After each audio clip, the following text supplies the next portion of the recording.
Hello, please let me see your hands up. If you are right, if you're applying for that loan, let me see your hand up. So all of you are very comfortable with everything concerning that form and the prospects. Yes, sir. Could I have the second microphone?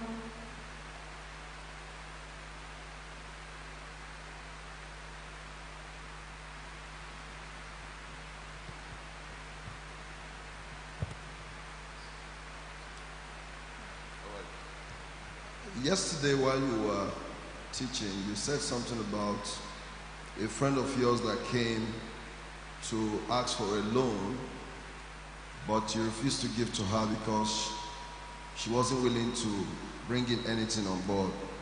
And you also said that you shouldn't take a loan to learn. Use your own money to start up, make your mistakes, and then you cannot access a loan. But taking the first step, hoping that with the training, they'll be able to have some knowledge. I mean, how do you reconcile that? This is an opportunity to access a loan. I don't have sufficient knowledge or experience prior to now, and I'm going for a loan because the opportunity came up. Is it wise? All right. Fantastic question. You know how they say because it's free, you want to take advantage of it. But remember that you're using your name or your business to take this loan, and you're going to be in a credit bureau as well. If you don't, this is not part of you taking the loan money to train. This is you using your own resources to prepare yourself so that you can access the loan. But be sure that you are skilled in whatever you're doing, because this training you're going through, many other people are going through. The funds they have is limited, so they're going to give to the people that have the best chance of doing business with the money and refunding the money at the interest rate. And the interest rate is very attractive because compared to commercial banks, it is way, way better. But remind yourself that you have to be good enough in your business, because when you take the money, you're supposed to take it for a business. And if you're not capable of doing that business, it may fail. So it's important that you know what you're going to do. In the UN time, there was a young man who came for one of the interviews, and he told us that he does goat milk from goats. Goats, you know goats? So that he does milk from goats. And we were a panel of 3.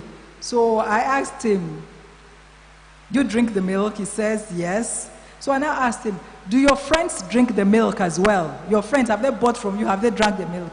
He said, no. So I said to him, if your friends won't buy your milk and drink, why will I? I don't know you. You're bringing a new concept. Why will I buy your milk? So because we have this opportunity, let's not go and bring up some fancy dreams that won't fly, won't take us anywhere. Because bottom line, it is expected that you pay back. I know some people who took UN money and then went abroad. But you know how it is, especially as a Christian. When you do such a thing, it always comes back to you. If you take loan that is not your own and you use it for what it wasn't meant for, somehow you pay the price. So please, my advice is, it's a good opportunity. But if you want to take it, ensure you have trained yourself. And there's nothing wrong in coming together as a group. Look, okay, that's why in my book I talked extensively about partnerships. Because if mention Google, is it one person that has Google? Hello? Is it one person that owns Google? Facebook, is it one person? Microsoft, is it one person? Why is that so? Our own, you want to own 100% of everything. That's why it doesn't work. That's why it is mediocre. That's why it is small. There are some people, you see them in these spots doing business. Next year you come back, they're in that same spot doing business because they're the only one. You have only 24 hours. You can't do too much. You can only do so much.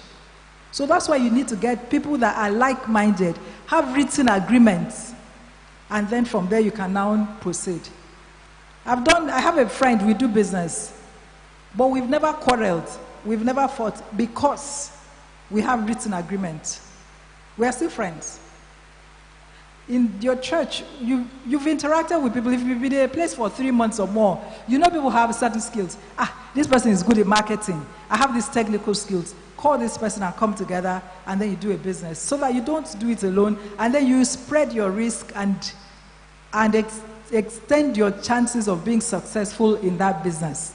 Okay? All right, so let's have the slides now. Thank you. The next one. Next. Okay. So this is what I have told you about already. Maybe someone should read for us. Let me be sure that what I said is what you're seeing here. Can someone read it up for us?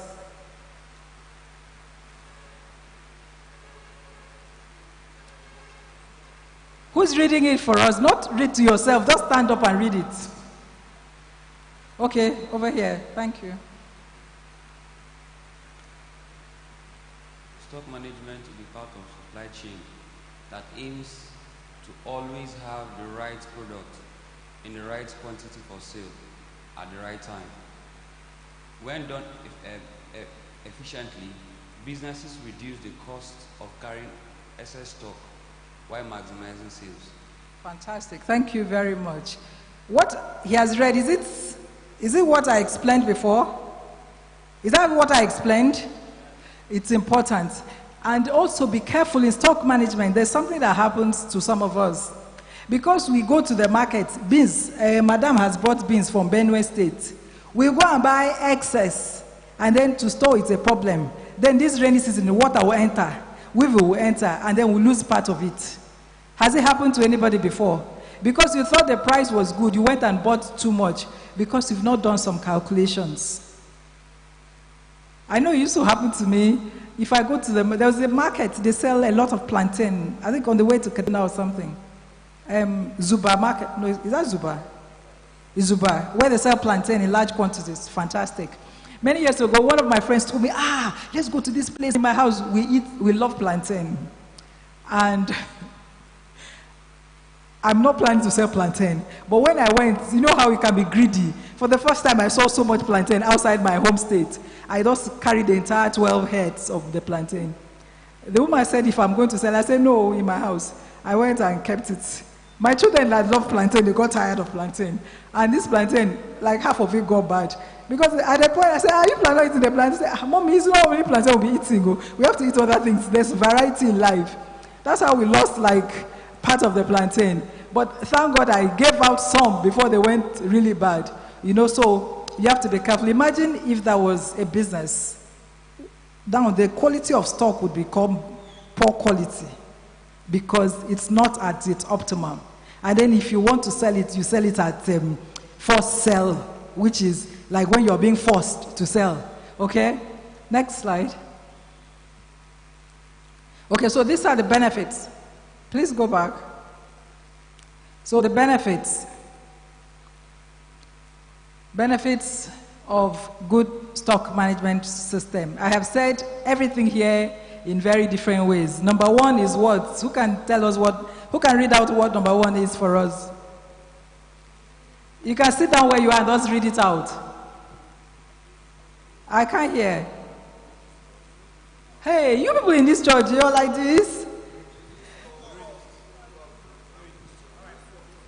It reduces Bottom line. costs, improves cash flow or outflows, and boosts your business bottom line. Fantastic. Is that not so? We've said that already. And then number two is what? Keeps track of your stock in real time.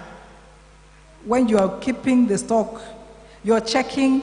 And you can keep stock either manually or using computer. If you go and check, usually we use 10 mudu of beans to do moi moi. And you have to have, okay, we'll get to that. You have to have a decent quantity where you say, every time it gets to this, we have to replenish. Okay? So that's when you are able to keep track of your stock in real time. Okay, number three. Helps you forecast demand. Is that possible? Okay, who can explain that for us? Who can explain for us? Yes, Uche, you want?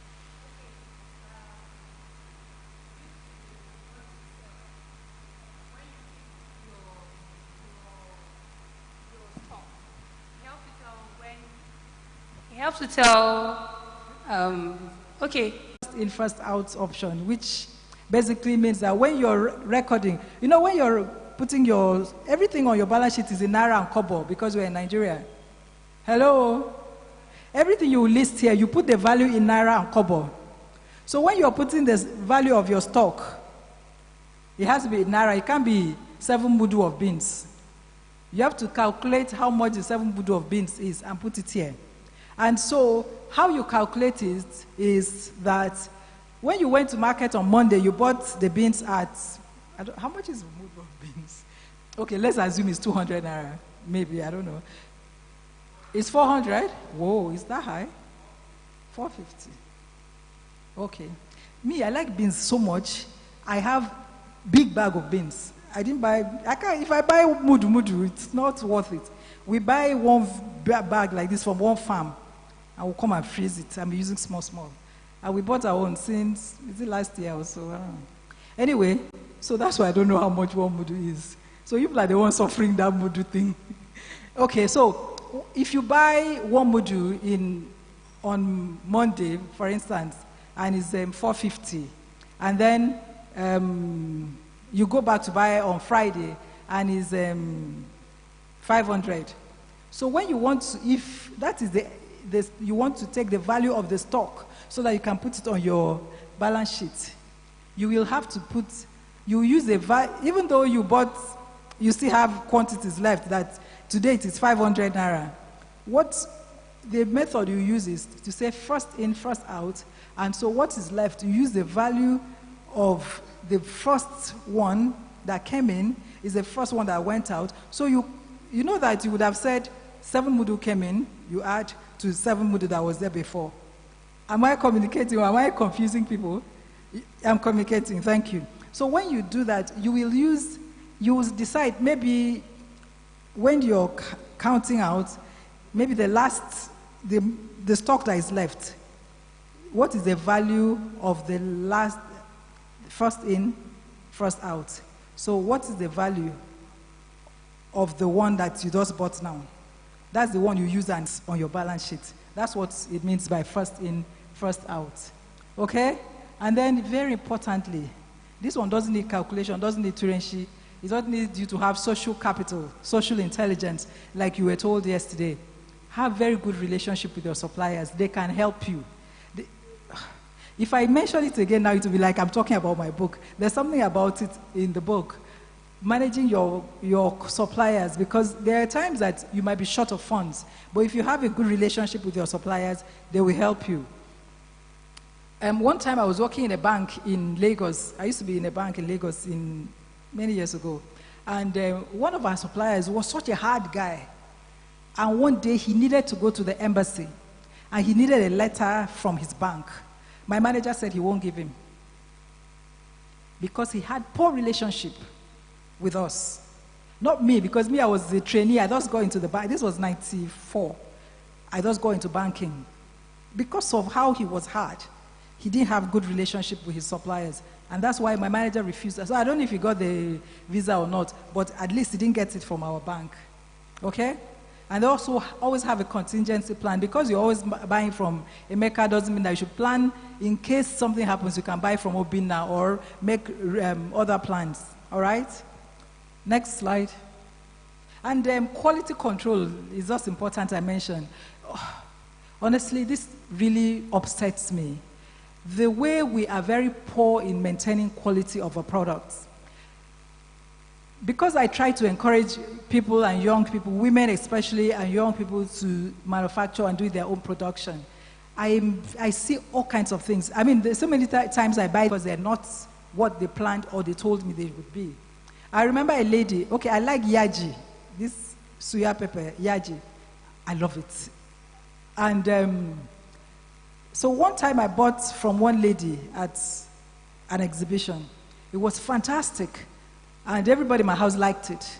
And so thereafter, I now, because I saw her number on the label, I now called her for the same thing. What she sent to me was like night, I say, because nobody will take you seriously if you cannot be consistent in quality. If I give you moi moi today, you eat and you're happy. Tomorrow I give you and you're not happy. Most likely, if you respect me too much, you won't say anything. You just walk away and never come back. You know, so why are you doing that to yourself? Always have quality control, no matter how small your operations is. You're selling yam, mama. You're selling yam to people. I bought yam before at Area 1, and the man sold about, maybe, I think it was like 15. You know, I told you yesterday, me, I don't like markets. My mom always, I've been married for 29 years, but my mom still thinks I'm not useful when it comes to going to the market. But this time, there was nobody. My staff had gone, so I needed to go to market. And I just said, let me buy all the yam at once so that I won't go back. Instead of me to just sit down and be selecting, I don't select. That's not quality. That's cheating on me. Even if I'm not interested in selecting, why would you take advantage of me? Of course, okay, fortunate for him, I don't go to the market, so I can't even go and say, I won't be buying from him. But maybe he has done it to someone else who will take it out on him. So quality is very important. Please don't deceive your customers because they may not say anything, but tomorrow is another day. Okay? So these are some of the terms. This is where we're going to end it. These are some of the terms associated with stock. Because when you're going to go and do your interview for your loans, some of these words will come out so that they are not strange to you. Okay, so one is called economic order quantity. It just means the optimum quantity of stock that you order at the time that you're replenishing. That's all. All that long grammar, that's all it means.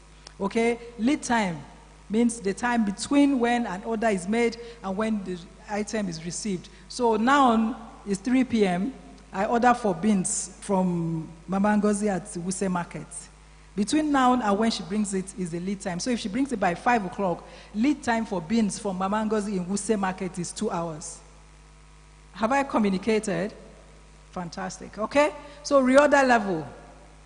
It's the point between maximum stock levels where requisition is raised and are raised for new purchases. So, you know, when we talked about at what point do you order for more? That's where that's what reorder level means. It means that we've seen that it's now, we've decided based on experience that when we get to 17 mudu, we have to reorder.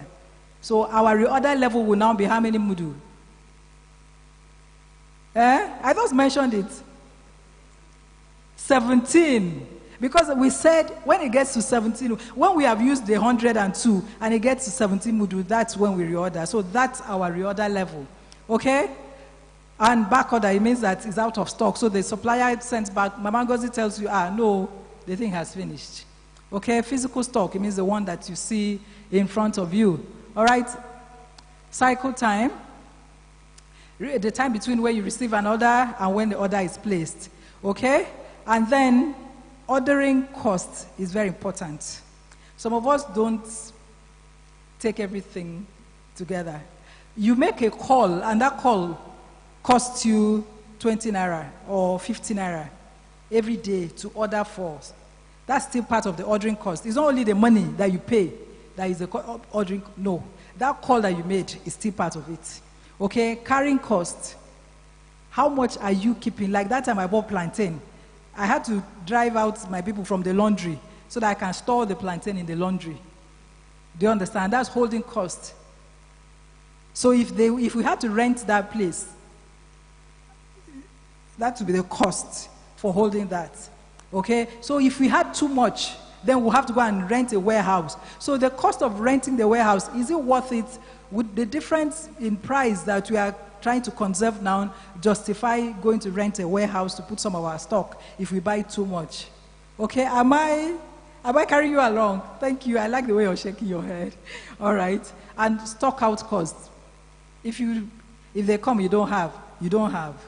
And I don't buy from you. And also the opportunity cost. And especially if it happens once, I might forgive you. But if I come to you twice and you don't have, next time I won't even bother looking in your direction. I'll look somewhere else. Okay? All right. So, why is stock management important? I need you to answer this. So I know that I have been communicating in the how many minutes I've spoken to you. Someone who hasn't spoken before, if you don't talk, I'm going to come to you and give you the microphone myself. I need 2 people to say something. If you've not said something before, be ready. I'm coming to you. Or you say, but yes, thank you for salvaging the situation. Excuse me, it's over here. Please tell us your name. My name is Ucha. Ucha. Yes, ma'am. Okay. Stock management is important, particularly for me, because it helps you to forecast your demand. So you can understand the point where the demand for your product is high or low. So you can leverage on that. So you won't have to produce at a point when the demand, no, you can still produce, but you won't have to produce much at a point when the demand is low. So there won't be much damages. Thank you. If I clap for her. Thank you. All right, one other person, if you haven't spoken before. Oh, there's a gentleman over there.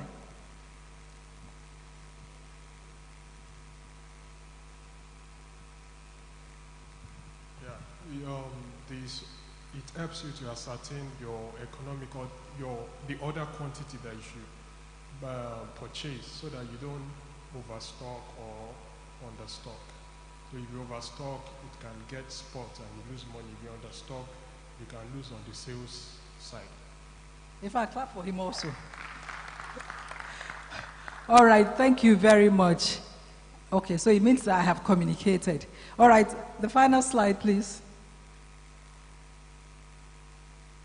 So, having concluded that, before you ask me questions, I just want us to have a summary, so I am very sure that you understand me. If you notice, I always like to ask for summary. That's because I trained as a teacher, and as a teacher, I studied chemistry education in university. So I am a teacher. Yes, and I'm very proud of. In fact, it was when I got to university, I realized that people in faculty of education were those who were rejected in other faculties. I didn't know that. Me, I thought I was like doing something great, because I went to study science education, because in my secondary school I used to read National Geographic magazine. You know, National Geographic now is a TV station. In those days, it was a magazine. My principal used to buy the magazines. And so I was just so amazed by all of these wonderful things all over around. But in this Nigeria, when I finished reading that science education, I came out, I found out it doesn't work like that, that I'm in Nigeria, not in America. So I just quickly arranged myself and enter bank. Anyway, so that